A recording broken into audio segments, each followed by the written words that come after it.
গেল 22 তারিখ বৃহস্পতিবারের অপ্রত্যাশিত বন্যা ভেঙে নিয়ে যায় নারায়ণহাটের কাঠের হালদা ব্রিজ।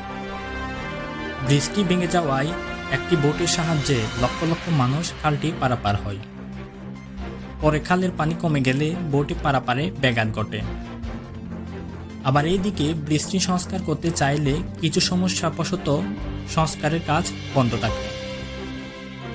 পরবর্তীতে বিকল্প হিসেবে বাঁশ দিয়ে তৈরির কাজ চলে অন্য আরেকটি ব্রিজের।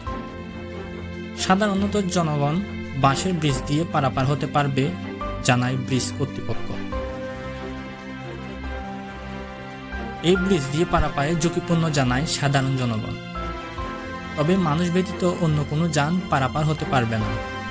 এতে ভেঙে যেতে পারে অস্থায়ী ব্রিজটি।